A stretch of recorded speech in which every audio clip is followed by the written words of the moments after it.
साथियों, आपने एक कहावत तो सुनी होगी।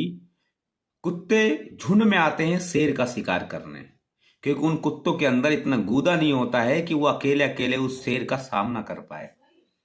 कुछ ऐसा ही चल रहा है उत्तराखंड के कोटद्वार में, जहां पे एक बजरंग दल के कुछ गुंडे आते हैं और वो दूसरे धर्म के एक दुकान के अंदर घुस करके उस 60-70 साल के बुजुर्ग से ये कहते हैं कि इस दुकान का नाम बाबा क्यों रखा है, जबकि वो दुकान 25-30 साल पुरानी थी।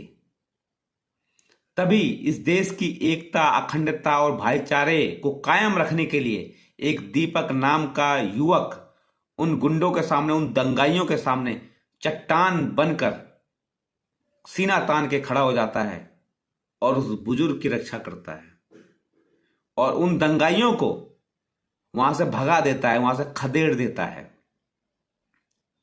और उसके बाद जो पुष्कर धामी की जो वहां पुलिस है, वो वहां पर दीपक के घर के बाहर तैनात हो जाती है और वो दंगाई आते हैं झुंड में और ललकारते हैं।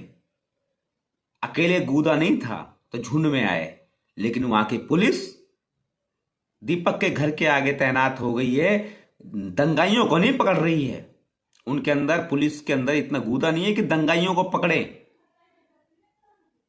अब सुनने में आ रहा है कि उस दीपक के खिलाफ एफआईआर दर्ज कर दी गई है पुलिस के द्वारा। शर्म की बात है। क्या वहां की पुलिस, वहां की सरकार, वहां के प्रशासन के पास फोर्स नहीं थी?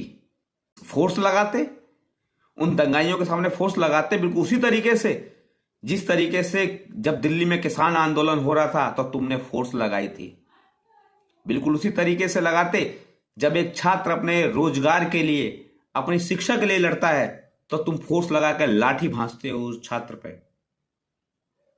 बिल्कुल उसी तरीके से फोर्स लगाते जिस तरीके से तुमने शाहीन बाग के बाहर फोर्स तैनात कर दी गई थी। लेकिन नहीं लगाओगे तुम, क्योंकि तुम्हारा संरक्षण इन दंगाइयों को है। तभी तो ये दंगाई कुत्ते बन के घूम रहे हैं, दंगे करते हुए घूम रहे हैं, खुलेआम धमकी दे रहे हैं, खुलेआम गालियां दे रहे हैं, खुलेआम हथियार बांट रहे हैं, खुलेआम रेप की धमकियां दे रहे हैं। लेकिन इनके खिलाफ कोई प्रशासन की कार्रवाई नहीं होगी, क्योंकि कार्रवाई जब करोगे तो ऊपर बैठा हुआ नेता वो दबाव बनाएगा कि नहीं, दंगाइयों को नहीं पकड़ना है। जो इस देश में अमन, शांति, चैन चाहता है, भैया उनको पकड़ो। क्योंकि ये दंगाई तो हैं जो इलेक्शन में हमारी मदद करेंगे। लेकिन क्या इस देश को ये दंगाई चलाएंगे? क्या इस देश में कानून तंत्र और प्रशासन खत्म हो गया है? संविधान के हिसाब से ये देश नहीं चलेगा। ऐसे देश चलेगा? ऐसे भाईचारा बनेगा? ऐसे हमारा देश विश्व गुरु बनेगा?